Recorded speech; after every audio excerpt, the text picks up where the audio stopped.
Hello friends, तो आज हम लोग पढ़ने वाले हैं मोलैलिटी, और मोलैलिटी के बाद हम लोग पढ़ लेंगे मोलैरिटी और नॉर्मेलिटी में संबंध। तो ठीक है, तो चलिए स्टार्ट करते हैं। मोलैलिटी क्या होती है उसके बारे में जानते हैं। तो यहाँ पे मैं पहले इसकी हेडिंग लिख दे रहा हूँ, मोलैलिटी। इसको बोलते हैं हिंदी में मोललता। क्या बोलते हैं? मोललता। और इसे डिनोट किया जाता है स्मॉल एन से। तो देखो, मोलैलिटी को समझने के लिए यहाँ पर हम एक लिख रहे हैं मोलैरिटी को। किसको? मोलैरिटी। इसको क्या बोलते हैं? मोलरता, है ना, जो कि ऑलरेडी मैं पढ़ा चुका हूँ। इसको कैपिटल एम से डिनोट किया जाता है। ठीक है, तो देखो मोलैरिटी में हमने क्या पढ़ा था कि number of moles of solute present in 1 litre of solution, मतलब 1 लीटर विलयन में उपस्थित विलय के मोल की संख्या को क्या बोलते हैं? मोलैरिटी। मतलब यहाँ पे था number of moles of solute divided by volume of solution, divided by volume of solution in litre. ये हमने पढ़ा था किसमें? मोलैरिटी में। मोलैरिटी में। और ये जो मोलैलिटी है, मोलैलिटी में क्या है कि जो मोलैलिटी बराबर होता है, इसको एम स्मॉल एम से डिनोट करते हैं। ये होता है number of moles of solute, number of moles of solute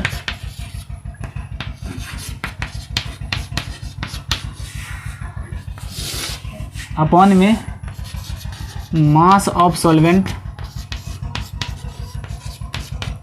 in KG. मतलब क्या है? ऊपर में विलय के मोल की संख्या, विलय के मोल की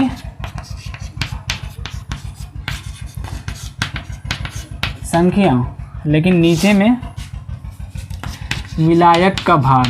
किसका भार? विलायक का भार। वो भी किस में? केजी में। ये क्या होता है? मोललता। तो अभी तक जितने भी हमने कॉन्सेंट्रेशन टर्म्स पढ़े थे, सब में नीचे क्या आ रहा था? सब में नीचे जो आ रहा था वो आ रहा था वॉल्यूम से रिलेटेड, मतलब विलयन का आयतन या विलयन का भार। जैसे मास परसेंटेज पढ़ा था, percentage by mass, percentage by volume, weight by volume percentage, या मोलैरिटी। इन सभी में हमने पढ़ा था कि नीचे जो होता है ना, नीचे क्या आता था? वॉल्यूम ऑफ सॉल्यूशन या फिर मास ऑफ सॉल्यूशन, यही आता था। लेकिन पहला ये मोलैलिटी एक पहला कॉन्सेंट्रेशन टर्म्स है जिसमें नीचे क्या आता है? विलायक का भार। क्या आता है? विलायक का भार। मतलब ये होता है कि जैसे था ये 1 लीटर विलयन में उपस्थित विलय के मोल की संख्या को मोलरता कहते हैं। ये है 1 केजी, एक विलयन में नहीं, 1 केजी विलायक में उपस्थित विलय के मोल की संख्या को क्या कहते हैं? मोललता कहते हैं। 1 केजी विलायक में उपस्थित विलय के मोल की संख्या को क्या कहते हैं? मोलरता। और ये था 1 लीटर विलयन में उपस्थित विलय के मोल की संख्या को मोलरता कहते थे। ठीक है, तो यहाँ पे क्या होगा? मतलब सिर्फ मोललता ही ऐसा है कि जिसके नीचे में क्या होता है? विलायक का भार लिया जाता है, और बाकी सब में विलयन का भार या फिर विलयन का आयतन लिया जाता था। ठीक है, तो इसको याद रखने के लिए याद रखना कि विलायक में क्या होता है, मतलब मोललता में क्या होता है? विलायक का भार नीचे होता है। ठीक है, ऊपर में तो विलय के मोल की संख्या ही होता है। तो 1 लीटर विलय मतलब 1 केजी विलायक में उपस्थित विलय के मोल की संख्या को क्या कहते हैं? मोललता। 1 लीटर 1 केजी विलायक में उपस्थित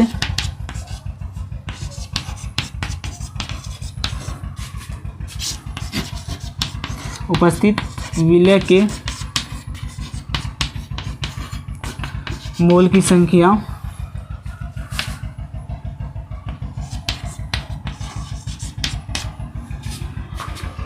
को क्या कहते हैं? मोललता कहते हैं।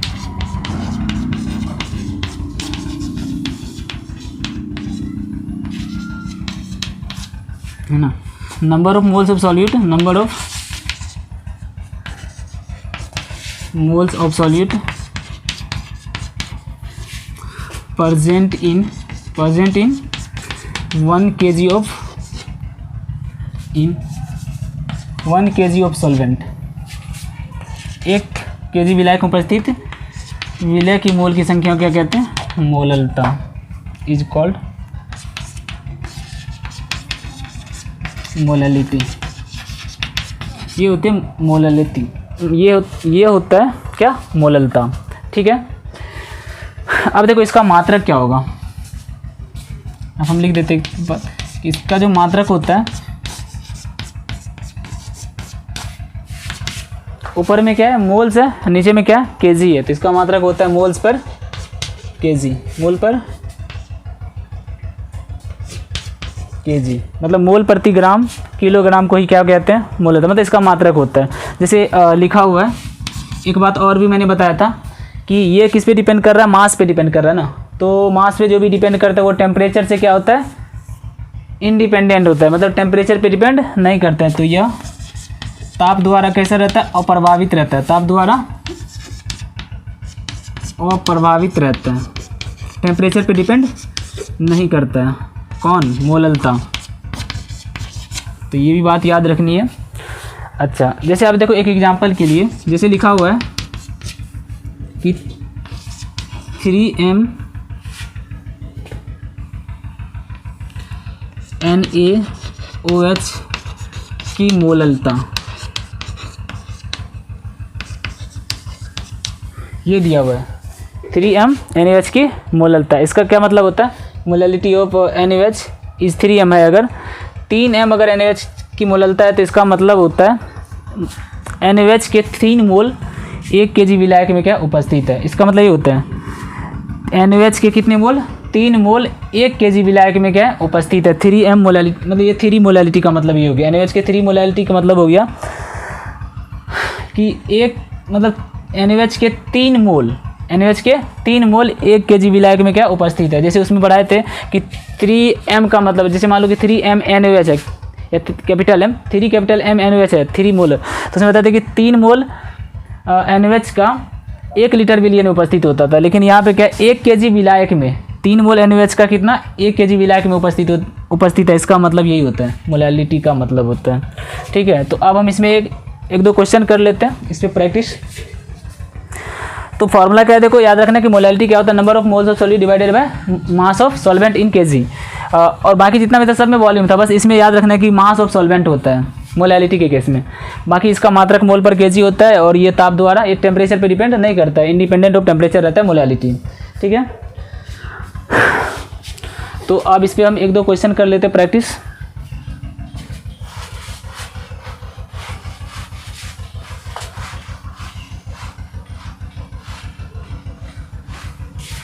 तो इसका फॉर्मूला यहाँ पे रहने देते हैं।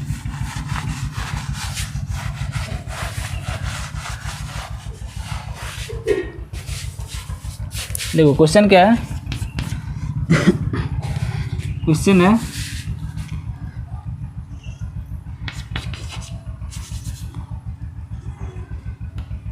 100 ग्राम विलियन में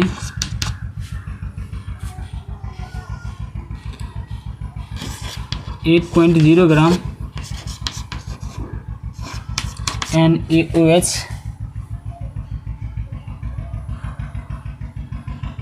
उपस्थित है। देखो 100 ग्राम विलियन में 8 ग्राम NaOH की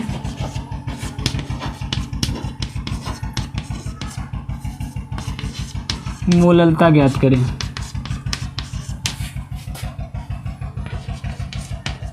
ये क्वेश्चन है कि 8 ग्राम NaOH है, 100 ग्राम विलियन उपस्थित है, तो उसकी मोललता कितनी होगी। क्वेश्चन है कि 100 ग्राम विलियन में 8 ग्राम अगर NaOH उपस्थित है तो उसकी मोललता कितनी होगी, वो हमें निकालना है। तो मोललता निकालना है, तो इसका सॉल्यूशन करते हैं। देखो दिया क्या है, यहाँ पे विलियन दिया हुआ है, क्या दिया है, विलियन, विलियन का भार दिया हुआ है, या विलियन का द्रव्यमान बोलो, विलियन का भार, विलियन का भार कितना दिया, 100 ग्राम। ठीक है, विलय का भार देखो 8 ग्राम विलय है, तो विलय का भार है 8 ग्राम, कितना है, 8 ग्राम। तो विलायक का भार कितना होगा, चूंकि हमें इसमें फॉर्मूला में क्या है, विलायक का भार लेना होता है, तो विलियन है, ये विलय है, तो विलायक का भार कितना है,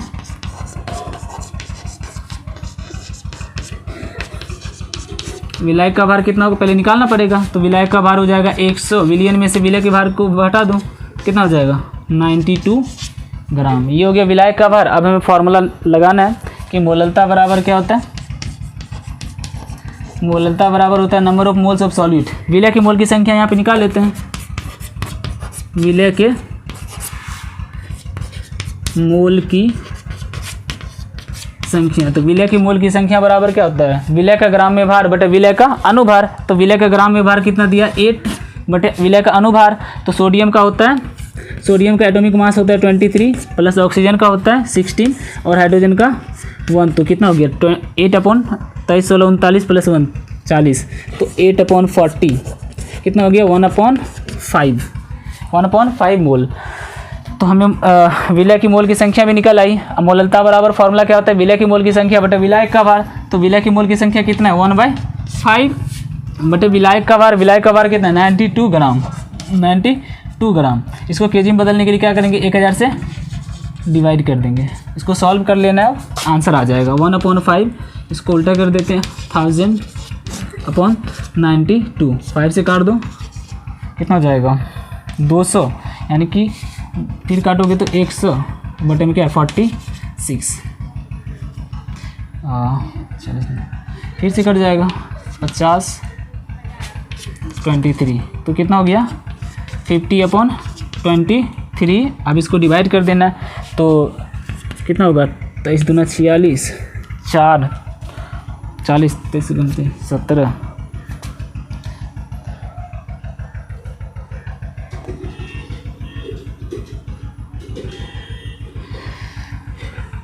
सेवन या 8 के करीब होगा, तो 2.17 या 18 मोल पर केजी। तो ये हो गया इसका आंसर। जैसे अब क्वेश्चन है, जैसे दूसरा क्वेश्चन है कि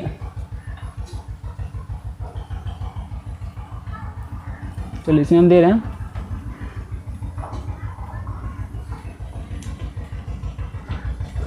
कि यदि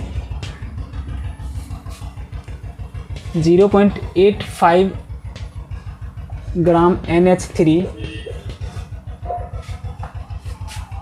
100 विलियन में उपस्थित है, 100 ml विलियन में उपस्थित है,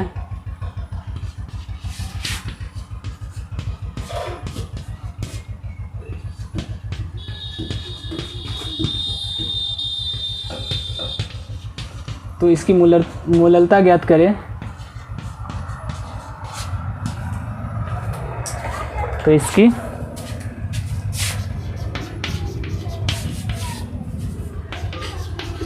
मोललता ज्ञात करें यदि विलयन का घनत्व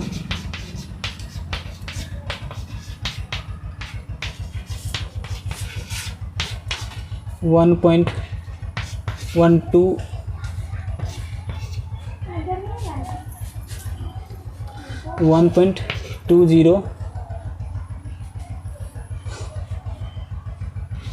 ग्राम पर ml हो।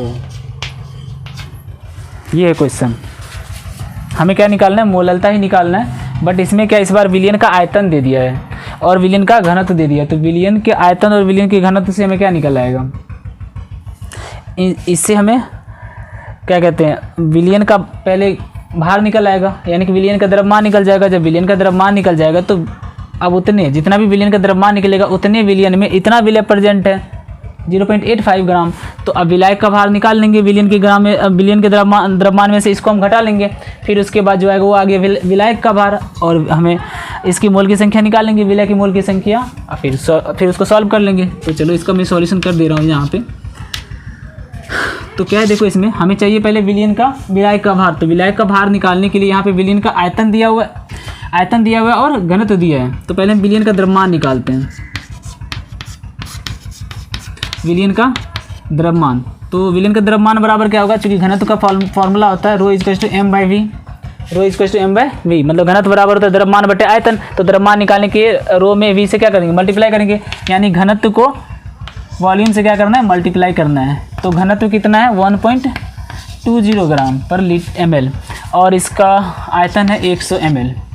तो यहाँ से कितना हो जाएगा, मल्टीप्लाई कर देना है, तो कितना आ जाएगा 120, कितना आ जाएगा 120 ग्राम, यानी विलयन का द्रव्यमान कितना आ गया 120 ग्राम। अब हमें चाहिए क्या, विलायक का द्रव्यमान या विलायक का भार।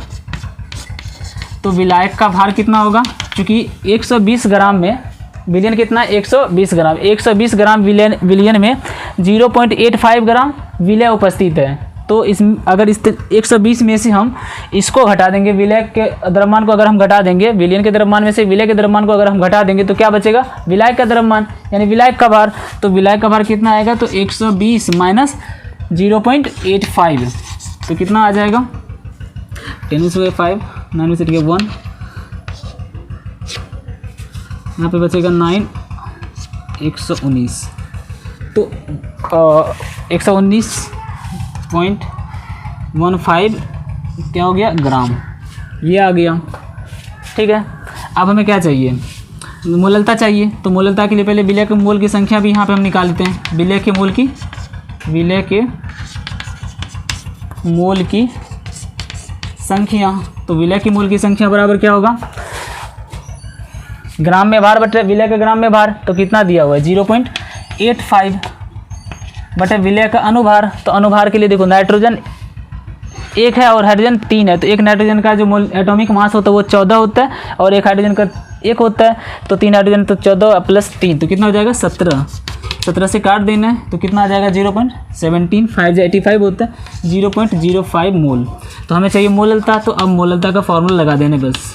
मोललता इक्वल्स टू क्या होगा, विलय का ग्राम, विलय के मोल की संख्या ऊपर और बटे में विलायक का भार। तो विलय के मोल की संख्या कितना है 0.05 बटे विलायक का भार कितना है 119.15 और इसको ग्राम में है तो इसको केजी में बदल देना है, 1000 से डिवाइड कर देना है और यही इसको सॉल्व करने पे जो भी वैल्यू आएगी वही हो जाएगा इसका आंसर। पॉइंट को इसके पॉइंट से हटा सकते हैं। तो ये क्या हो जाएगा 5/119.15 और यहाँ पे 1000। अब जो इसको काटना पड़ेगा, 5 से काट दोगे 5 2 जा 10 1 9 5 3 जा 15 4 1 5 8 जा 1 5 5 3 जा। फिर उसके बाद इसको डिवाइड करना है 1000 में 2383 से जो भी आएगा आंसर वही उसकी क्या हो जाएगी मोलैलिटी। ठीक है, तो ये क्वेश्चन था। अब देखिए अब इसमें 1-2 क्वेश्चन और करते हैं मोलैलिटी पे। तो पहले मैं इसको लिख दे रहा हूँ, इसको मिटा करके इस पर क्वेश्चन लिख दे रहा हूँ, फिर इसको सॉल्व करेंगे।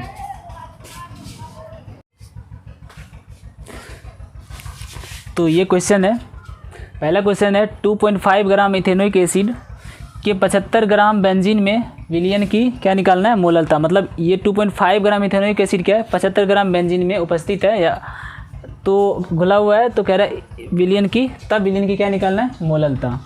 सिंपल है, देखो विलय ये है, विलायक ये है, विलायक का ग्राम में भार दिया हुआ है, विलायक का भार दिया हुआ है और विलय का भी भार दिया हुआ है, इसका हमें मोललता निकालना है। ये तो बहुत इजी है, डायरेक्ट फार्मूला पे ही बन जाएगा। तो सॉल्यूशन कर देते डायरेक्ट। मोललता बराबर क्या होता है, ऊपर में लिखा हुआ है विलय की मोल की संख्या बटे विलायक का भार। तो यहाँ पे हम विलय की मोल की संख्या निकाल लेते हैं। विलय के मोल की संख्या, तो विलय की मोल की संख्या कितनी होगी, तो विलय क्या है 2.5 ग्राम, क्योंकि मोल की संख्या बराबर क्या होता है विलय के ग्राम में भार बटे विलय का अनुभार। तो विलय के ग्राम में भार कितना दिया हुआ है 2.5 ग्राम, विलय का अनुभार। तो इथेनोइक एसिड है, तो इथेनोइक एसिड में देखो कार्बन कितने हैं, 2 कार्बन है। तो 2 कार्बन का मतलब एक कार्बन का एटॉमिक मास 12 होता है, तो 2 का कितना हो जाएगा 24 प्लस हाइड्रोजन इसमें कितने हैं 4 हाइड्रोजन है, तो एक हाइड्रोजन का 1 तो 4 हाइड्रोजन का 4 प्लस ऑक्सीजन कितने हैं 2, एक का एटॉमिक मास 16 तो 2 का कितना हो जाएगा 32, तो कितना आ जाएगा 2.5 अपॉन, तो 32 4 36 और ये 4 24 कितना हो जाएगा 16, तो 60 हो गया। तो ये निकल आया क्या मोल की संख्या।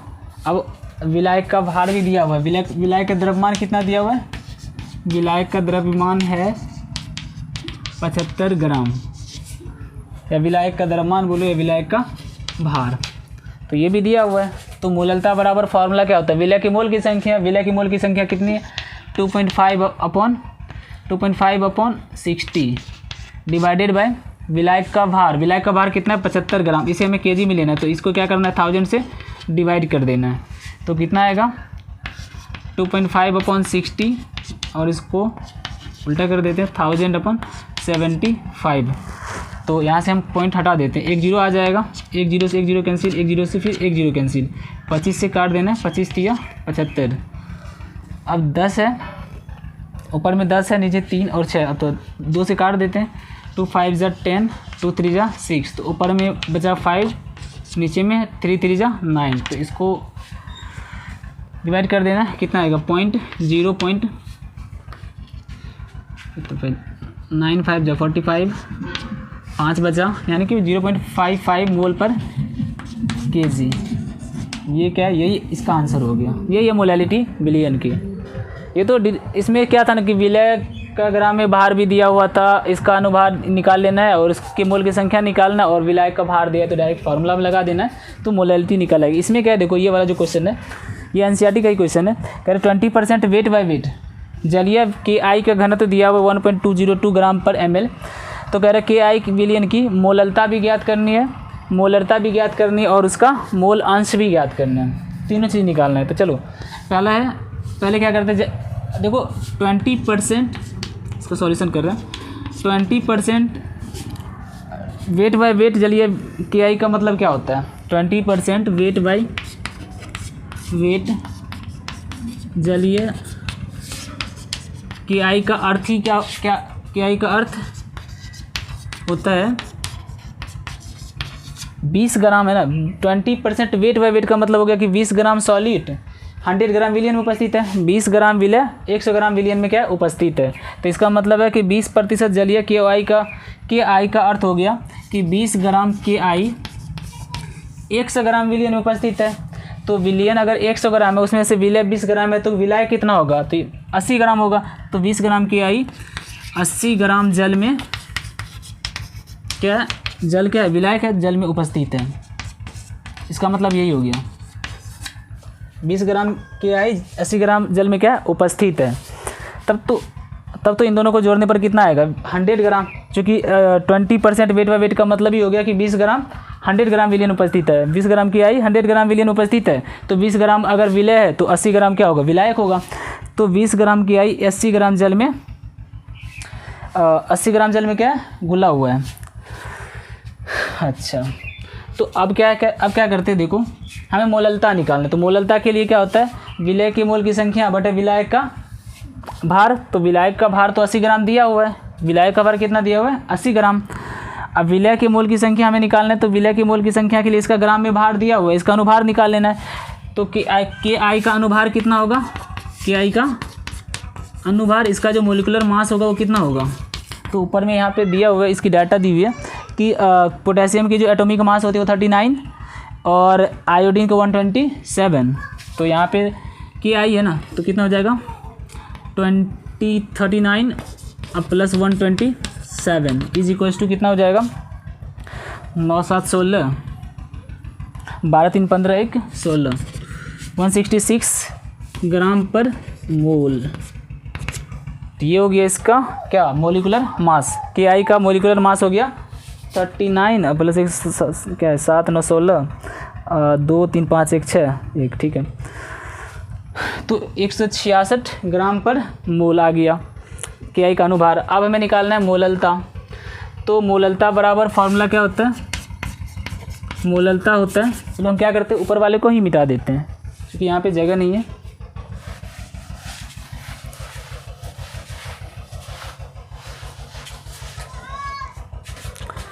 तो यहाँ मोललता का फार्मूला लगाते हैं। मोललता बराबर क्या होगा, अच्छा इसका पहले यहाँ पे मोल की संख्या निकालो। विलय मतलब वही के आई है, तो के आई के मोल की संख्या बराबर क्या होगा, विलय के ग्राम में भार बटे विलय का अनुभार। तो विलय का ग्राम में भार है 20 ग्राम और इसका जो अनुभार है वो कितना है 166 ग्राम। कितना 166 ग्राम। तो ये हो गया विलय के मोल की संख्या। विलय का भार कितना दिया हुआ है 80 ग्राम। तो मोललता का फॉर्मूला होता है विलय के मोल की संख्या। तो विलय की मोल की संख्या 20 डिवाइडेड बाय कितना 166 है और विलय का भार कितना दिया हुआ है 80 ग्राम। इसको केजी में बदल लेना है तो 1000 से डिवाइड कर देना है तो कितना होगा 20/166 और इसको उल्टा कर देते हैं 1000/80। यहाँ से इसको काट देते हैं, 4 से 4 कट जाएगा, 4 से इसको काट देते हैं तो कितना हो जाएगा 250/166, ये 2 से कटेगा तो 883 अपॉन 125, यानी कि 125 बटे में क्या है 83। इसको अब डिवाइड करने पे जो भी आंसर आएगा यही इसकी क्या है मोल पर केजी, ये इसकी क्या है मोलैलिटी। तो पहला क्वेश्चन तो बन गया हमारा। जो क्या निकालना क्या था हमें, मोलैलिटी यानी मोललता निकालना। तो मोललता हो गया 125/83 मोल पर केजी। अब इसको डिवाइड कर देना है, डिवाइड करके जो भी आंसर आएगा वही हो जाएगा। फिर दूसरा है देखो मोलैरिटी। तो मोलरता निकालने के लिए क्या चाहिए हमें, विलय के मोल की संख्या बटे में विलयन का आयतन। मोलरता m बराबर होता है number of moles of solute. चलिए यहाँ पे लिख देते हैं मोलरता। मोलरता होता है विलय के मोल की संख्या बटे विलयन का आयतन। तो क्या होगा देखो, विलयन का आयतन निकालने के लिए हम क्या करते हैं, सबसे पहले विलयन का आयतन निकाल लेते हैं। तो विलयन का आयतन कैसे निकालेंगे, विलयन का आयतन, विलयन का आयतन बराबर होता है, चूँकि घनत्व दिया हुआ है ना विलयन का, तो विलयन का घनत्व, घनत्व का फॉर्मूला होता है, घनत्व का फॉर्मूला होता है द्रव्यमान बटे आयतन, मास अपॉन वॉल्यूम। हमें आयतन निकालना है तो मास में क्या करना है, घनत्व से डिवाइड करना है। तो क्या हो जाएगा, द्रव्यमान डिवाइडेड बाय घनत्व।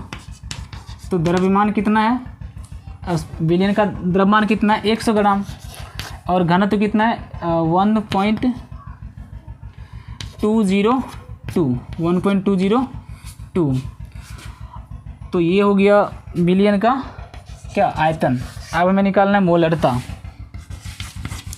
तो मोलरता बराबर होता है विलय के मोल की संख्या, विलय के मोल की संख्या बटे में क्या है विलयन का आयतन, विलयन का आयतन, वो भी किसमें, इन लीटर, लीटर में।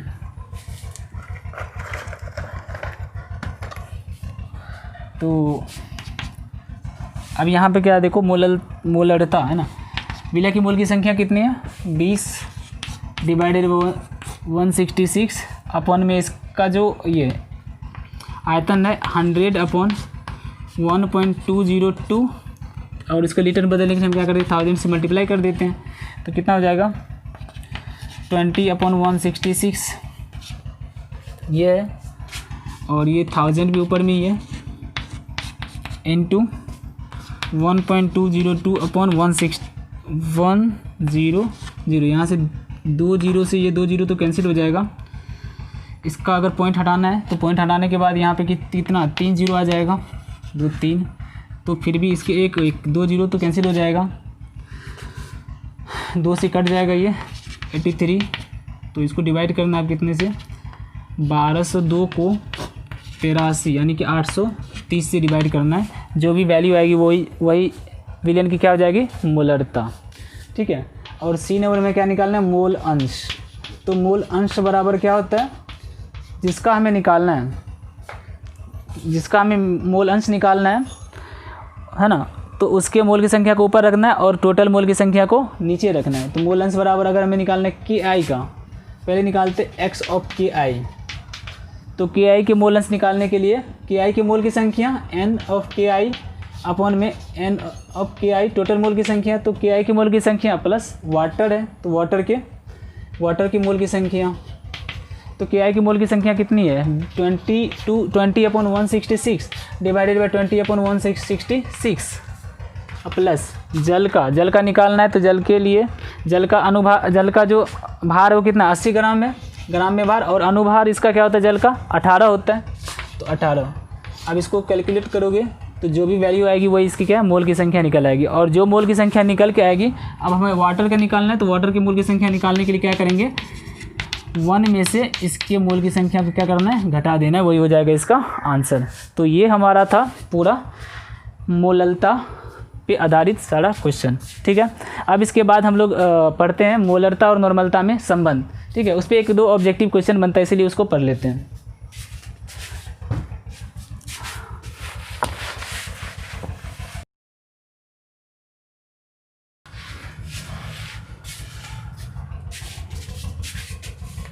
रिलेशन बिटवीन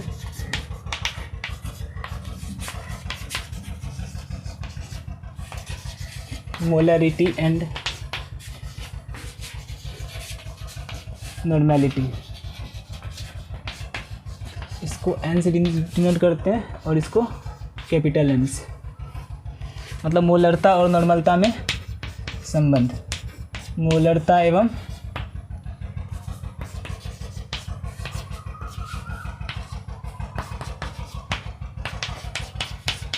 नॉर्मलता, इसको कहीं कहीं भी सामान्यता भी बोला जाता है हिंदी में। इसको एन से दिखाते हैं, में संबंध दिखाना है हमें। तो पहले क्या करते हैं, हम दोनों का फॉर्मूला यहाँ पे लिखते हैं। क्योंकि मोलरता होता है 1 लीटर विलयन उपस्थित विलय की मोल की संख्या, और नॉर्मलता होता है 1 लीटर विलयन उपस्थित विलय के ग्राम तुल्यांकों की संख्या। मोलरता होता है 1 लीटर विलयन उपस्थित विलय की मोल की संख्या, और नॉर्मलता होता है 1 लीटर विलयन उपस्थित ग्राम तुल्यांकों की विलय के ग्राम तुल्यांकों की संख्या। ठीक है, तो मोलरता का जो फॉर्मूला होता है वो होता है विलय की मोल की संख्या, इसको इंग्लिश में ही लिख देते हैं। ठीक है, नंबर ऑफ मास, फिर लिखते हैं मोलरता का जो फॉर्मूला होता है विलय की मोल की संख्या, विलय के मोल की संख्या डिवाइडेड बाय विलयन का आयतन, विलयन का आयतन इन लीटर। ठीक है, अच्छा मोल की संख्या बराबर जानते हो आप लोग क्या होता है, मोल की संख्या बराबर होता है मास अपन मोलिकुलर मास, मतलब तो यहाँ पे लिख देते हैं मास अपन मोलिकुलर मास, ये होता है। अच्छा, अब इधर हम नॉर्मलता का फॉर्मूला लिखते हैं। नॉर्मलता बराबर होता है विलय के ग्राम तुल्यांकों की संख्या, विलय के ग्राम तुल्यांकों की संख्या डिवाइडेड बाय विलयन का आयतन, विलयन का आयतन। ठीक है, यहाँ भी विलयन का आयतन, यहाँ भी विलयन का आयतन है। अच्छा, इसमें देखो विलय के ग्राम तुल्यांक की संख्या का फॉर्मूला क्या होता है, ग्राम तुल्यांक की संख्या बराबर होता है, जैसे मोल्स की संख्या को होता है मास अपॉन मोलिकुलर मास, तो वैसे ही ग्राम तुल्यांकों की संख्या का जो फॉर्मूला होता है number of gram equivalent is equals to, वो होता है मास अपॉन इक्विवेलेंट वेट या इक्विवेलेंट मास। जैसे इसमें था मोल की संख्या बराबर क्या होता है मास अपॉन मोलिकुलर वेट, यहाँ पे होगा number of gram equivalent is equals to, formula होता है मास अपॉन इक्विवेलेंट वेट, वहाँ पे था मोलिकुलर वेट, यहाँ पे है इक्विवेलेंट वेट। और इक्विवेलेंट वेट का जो फॉर्मूला होता है समतुल्य भार का, इसको हिंदी में बोलते हैं समतुल्य भार, समतुल्य भार। तो इक्विवेलेंट वेट का जो फॉर्मूला होता है वो होता है मोलिकुलर वेट अपॉन या molecular mass upon x, x क्या था वैलेंसी फैक्टर। तो अब इसको हम क्या करना है, रिलेट करते हैं। देखो यहाँ पे विलय के ग्राम तुल्यांकों की संख्या, तो ग्राम तुल्यांकों की संख्या बराबर क्या होता है मास अपॉन इक्विवेलेंट वेट, और इक्विवेलेंट वेट की जगह हम रख सकते हैं यहाँ पे नंबर ऑफ, यानी कि ग्राम तुल्यांकों की संख्या जो होगी की संख्या बराबर वो क्या होगा, देखो मास अपॉन इक्विवेलेंट वेट की जगह हम क्या रखेंगे molecular weight by x, molecular weight by x. तो एक्स तो ऊपर चला जाएगा, एक्स कहाँ जाएगा ऊपर, तो देखो मास अपॉन मोलिकुलर वेट को हम क्या बोलते हैं नंबर ऑफ मोल्स, यानी मोल की संख्या। तो मोल की संख्या इंटू क्या हो गया एक्स, क्या हो गया मोल की संख्या इंटू एक्स, ये मास अपॉन मोलिकुलर वेट को क्या बोलेंगे मोल की संख्या, और ये एक्स है तो एक्स कहाँ जाएगा ऊपर जाएगा, तो ये मोल की संख्या इंटू एक्स हो गया। तो ग्राम तुल्यांकों की संख्या बराबर क्या हो गया मोल की संख्या इंटू एक्स। तो क्या मैं यहाँ पे रख सकता हूँ विलय के ग्राम तुल्यांकों की संख्या की जगह मोल की संख्या अब बटे में एक्स, तो क्या हो जाएगा नॉर्मलता का फॉर्मूला, इसको एन से दिखाते हैं। तो एन इज हम लिख सकते हैं विलय के ग्राम तुल्यांकों की संख्या की जगह क्या लिखेंगे मोल की संख्या, विलय के मोल की संख्या, विलय के मोल की संख्या इंटू एक्स है, तो एक्स को यहाँ पे इंटू एक्स है, डिवाइडेड बाई क्या विलयन का आयतन, विलयन का आयतन। अच्छा एक चीज़ देखो, अब मोलरता बराबर क्या होता है फॉर्मूला, विलय की मोल की संख्या बटे विलयन का आयतन। यहाँ भी तो देखो, यहाँ भी है विलय की मोल की संख्या बटे विलयन का आयतन। तो क्या मैं इसको, ये जो है इसको क्या मैं मोलरता बोल सकता हूँ, क्योंकि मोलरता बराबर होता है विलय के मोल की संख्या बटे विलयन का आयतन। यहाँ भी देखो विलय की मोल की संख्या बटे विलयन का आयतन है, तो इसको हम क्या कह सकते हैं, मोलरता। तो यानी कि मोलरता को दिखाते किसे, एम से ना, कैपिटल एम से। तो क्या मैं यहाँ पे इसको लिख सकता हूँ n इज इक्वल टू, ये मोलरता हो गया, m इंटू एक्स। तो ये रिलेशन होता है नॉर्मेलिटी और मोलैरिटी में, n is equal to m x, where x is equal to क्या है, वैलेंसी फैक्टर। क्या है, वैलेंसी फैक्टर। तो एसिड के केस में आप लोग जानते ही हो कि x क्या होता है एसिड के केस में, x जो होता है एसिड के केस में होता है वो H प्लस की संख्या, बेस के केस में क्या होता है OH माइनस की संख्या, और सॉल्ट के केस में क्या होता है number of total positive charge की संख्या ना, मतलब टोटल धनायन की संख्या। इस पे एक दो क्वेश्चन करते हैं अब।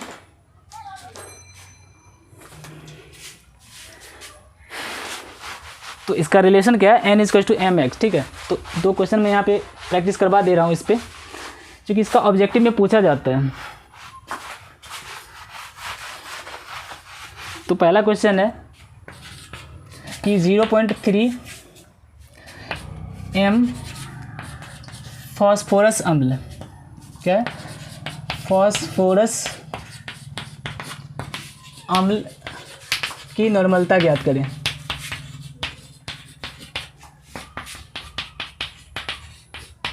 फास्फोरस अम्ल को बोलते हैं H3PO3। इसके हमें क्या निकालना है, नॉर्मलता।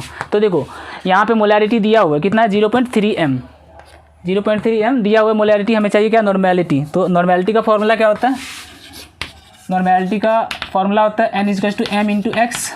ठीक है, x क्या होगा, फास्फोरस, यहाँ पे देखो फास्फोरस अम्ल है, तो फास्फोरस एसिड के लिए H3PO3 है ना, ये एसिड है, तो इसमें x की वैल्यू कितनी होती है, वैलेंसी फैक्टर इसकी 2 होती है, मैं ऑलरेडी पढ़ा चुका हूँ इसका। जब H3PO4 होगा तो वहाँ पे वैलेंसी फैक्टर 3 होगा, और यहाँ पे x इक्वल टू 2 होगा, जो कि यहाँ पे H प्लस कितने रिलीज होंगे, 2 H प्लस रिलीज होता है।